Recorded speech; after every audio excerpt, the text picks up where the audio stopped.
ملاوٹ کرتے ہیں، دودھ میں پانی ڈالتے ہیں۔ اب تو نواں ٹرینڈ آ گیا ہے، گرمیاں آنے والی ہیں، سامعین محترم 20 کلو دودھ ہوگا اور 40 من کا بلاک برف کا ہوگا، پورے 40 کلو کا بلاک برف کا ہوگا۔ کیوں جی؟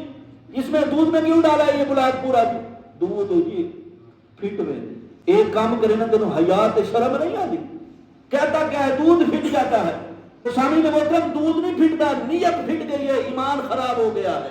تو حضرت ابو ہریرہ رضی اللہ تعالیٰ عنہ فرماتے ہیں، آپ فرماتے ہیں نا، حضرت ابو ہریرہ نے ایک بندے کو دیکھا دودھ لے کے جا رہا تھا، اور حضرت ابو ہریرہ نے اس کو ملاوٹ کرتے دیکھ لیا۔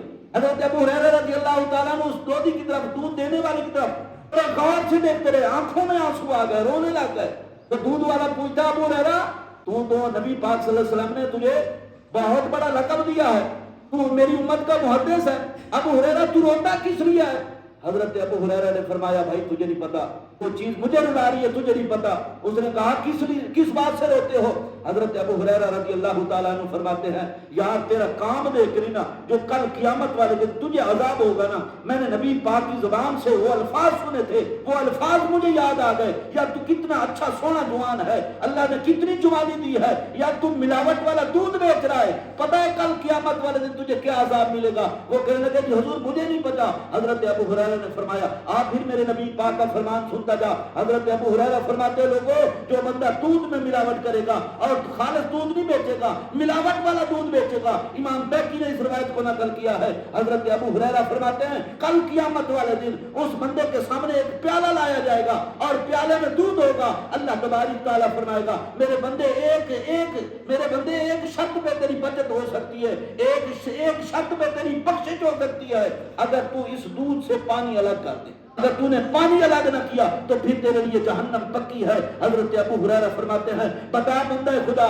کل قیامت والے دن دودھ سے پانی الگ کرے گا؟ ہاتھ جوڑ کے کہنے لگا، حضور یہ تو کام نہیں ہو سکتا، یہ تو بڑا مشکل کام ہے۔ حضرت ابو ہریرہ نے فرمایا، اگر دودھ سے پانی نکالنا مشکل کام ہے پھر اللہ کی بارگاہ میں توبہ کر لے، ابھی اللہ کی رحمت کے دروازے کھلے ہیں، اللہ کی رحمت کے دروازے بند نہیں ہوئے، توبہ کے دروازے کھلے ہیں، توبہ کر لے، آج کے بعد یہ کام نہیں کرنا۔ ہم یہ کام کرے تو نہ، یہ کام نہیں کرنے بھائی، یہ کام نہیں کرنے، ملاوٹ والی چیز نہیں بیچنی یار، ملاوٹ والی چیز نہیں بیچنی یار، کسی کے بچوں کا مستقبل خراب نہ کرو۔ جو ملاوٹ والی چیز بیچتا ہے نا وہ انسانیت کا قاتل ہے، وہ یہ نہ سمجھے میرا کاروبار ہے۔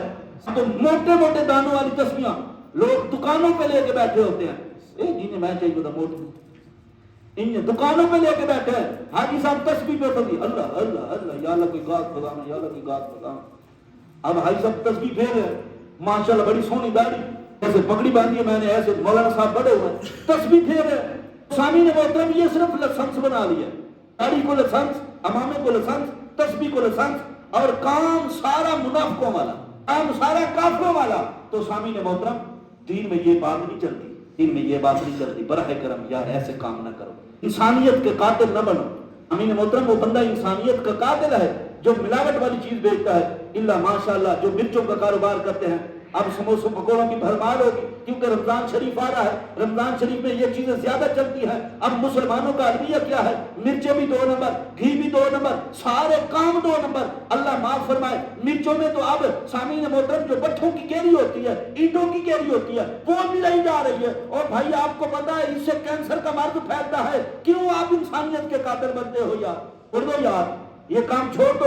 آپ کیا سمجھتے ہو ایسا کاروبار کر کے ہم اپنے بچوں کا مستقبل سنواریں گے؟ اللہ کی قسم ہے، جس بندے نے قرآن کی مخالفت کی، جس بندے نے نبی پاک کے فرمان کی مخالفت کی، جس نے دین کے الٹ کام کیا ہے، اللہ کی قسم اٹھا کے کہتا ہوں بھائیو وہ بندہ کامیاب نہیں ہو سکتا، بلکہ وہ بندہ ضرور برباد ہوگا۔